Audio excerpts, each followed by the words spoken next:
Ladies and gentlemen, let's slow down and think about what really happens when people don't value us. Most of the time, our first reaction is to do more. We talk more, we explain more, we compromise more, all in the hope that if we just prove ourselves enough, they'll finally see our worth. It's almost instinctive.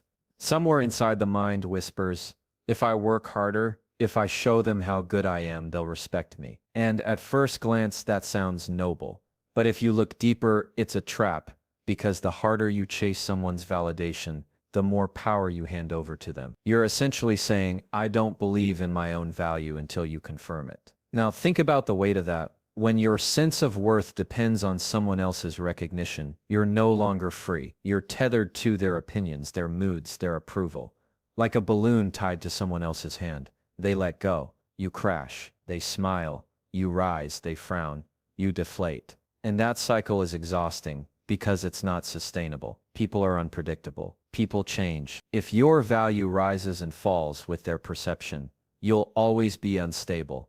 The deeper truth is this: when people don't value you, it doesn't necessarily mean you're lacking. Many times it means they are blind to what's in front of them. Their vision is clouded by ego, by comparison, by insecurity, or simply by their own limited perspective. But because we're human, we internalize it.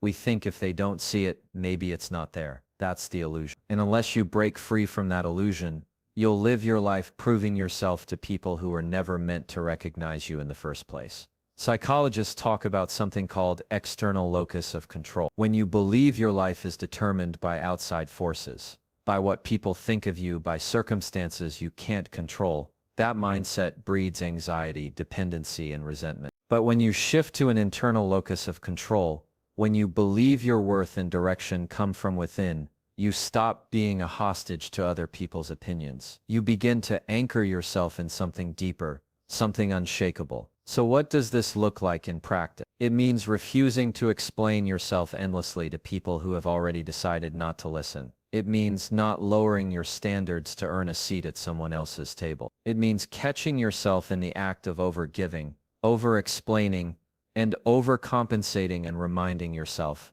I don't need to audition for respect. Think about the irony here. The people we often try the hardest to convince are usually the least capable of appreciating us. You can give them your best, your loyalty, your consistency, and they'll still find ways to dismiss it. Not because it isn't valuable, but because they've already chosen not to value it. And once you understand that the game changes, you stop pouring energy into empty wells. You stop offering explanations to ears that are closed. You stop turning your worth into a performance for an audience that has no intention of clapping. There's a quiet strength in withdrawing from the chase. At first, it feels uncomfortable.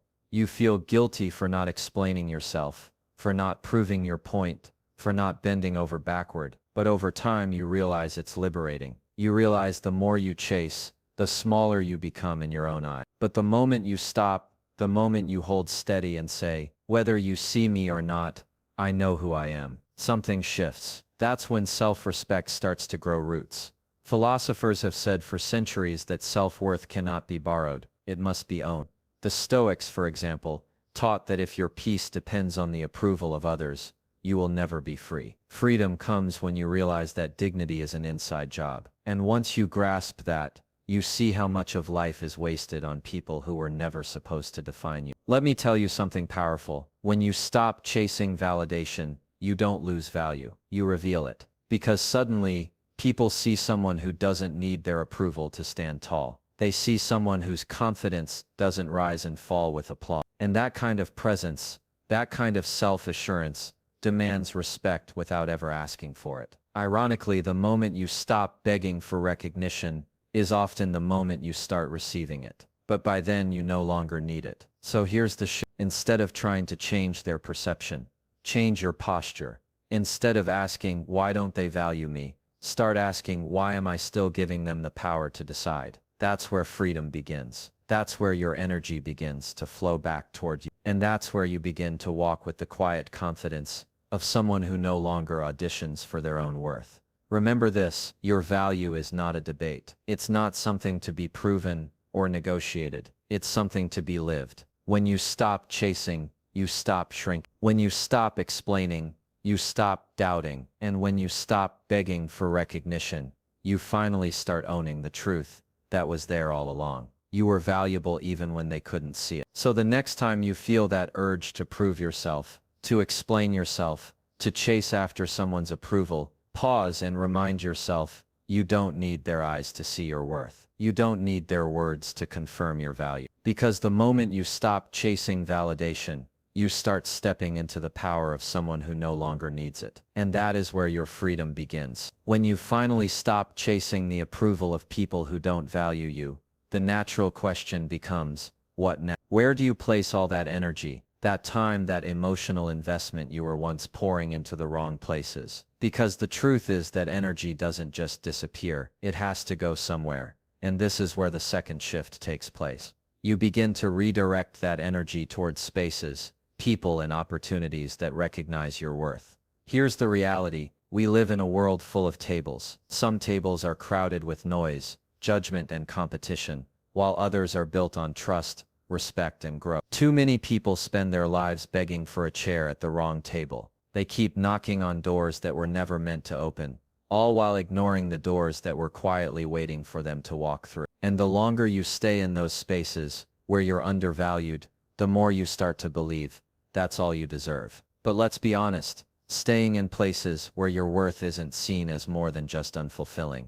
It's corrosive. It slowly eats away at your self-esteem. It convinces you that invisibility is normal, that silence is acceptable, that mediocrity in how you're treated is something you should tolerate. And that is a lie, because every second spent in the wrong place is a second stolen from the right one. Every ounce of effort wasted trying to convince the wrong crowd is energy taken away from the people who would have embraced you without question. This is why redirection is powerful. Redirection is not about giving up. It's not about bitterness. It's not about proving anyone wrong. It's about wisdom. It's about looking at your life with clarity and saying, if this space refuses to honor me, I will find one that does. That is not weakness. That is strength. Because the strongest thing you can do is remove yourself from what diminishes you and invest yourself where you can grow. Think about it like a plant. If you plant something in poor soil, it doesn't matter how much water you pour or how much sunlight it receives. It will struggle, not because the plant is weak,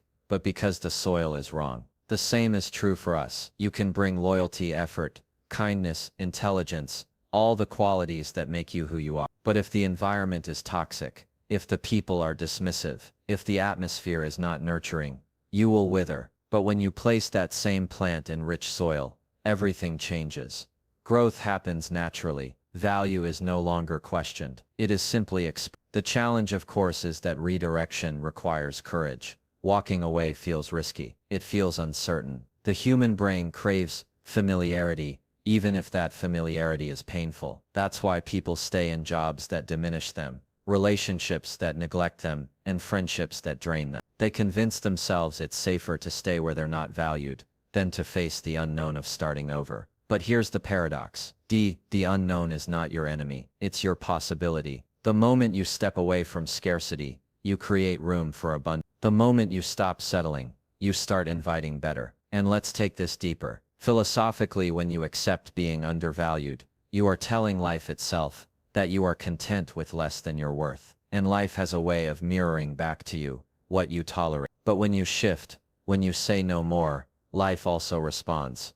Opportunities begin to align. The right people begin to appear. And it's not because the universe suddenly changed. It's because you did. By walking away from what doesn't serve you, you free your attention to notice what does. Imagine redirecting all the time you spent proving yourself to someone who ignored you into building something that expresses your true potential. Imagine taking the energy you once used to explain yourself into mastering your craft, pursuing your passions, or nurturing connections that genuinely see you. That shift is not small. It's transformative. Because the truth is, your energy is one of the most valuable currencies you own. Wherever you spend it, something grows. The question is, what are you growing? If you spend it on people who dismiss you, you grow resentment. If you spend it on environments that overlook you, you grow self-doubt. But if you spend it on spaces that recognize you, you grow confidence, peace, and strength. The direction of your energy determines the trajectory of your life. And this is not just emotional advice. It's deeply practical. Redirecting your energy means choosing better company. Yes, but it also means making decisions about how you use your time, what goals you pursue, and what kind of future you want to build. It means walking away from conversations that diminish you and walking toward conversations that sharpen you. It means releasing the need to be included everywhere and instead focusing on being intentional about where you belong. Because belonging is not about fitting, it's about being valued for who you are. So ask yourself, where in your life are you still pouring into empty wells? Where are you showing up, giving your best only to be overlooked? And then ask yourself the harder question. What would happen if you redirected that same energy into building your own table, into investing in people who actually invest back into creating a future where you no longer have to beg to be seen? The answer is simple. You would flourish, because the truth is you are not meant to be tolerated. You are meant to be valued. You are not meant to survive in scarcity. You are meant to thrive in abundance. And the only way to step into that abundance is to stop forcing yourself into spaces that shrink you and start seeking out the ones that expand you. And here's the irony. When you do this, when you walk away from being undervalued and redirect your energy, you will discover something surprising. The very people who once overlooked you may begin to notice. They may wonder why you no longer bend, why you no longer explain, why you no longer but by then it won't matter, because you'll have learned the most important lesson of all, that the recognition you truly needed was never theirs to give. It was always yours to claim. Stop knocking on doors that refuse to open. Redirect your energy, build your own table, and watch how your life changes when you choose to place your worth where it's seen, honored, and celebrated.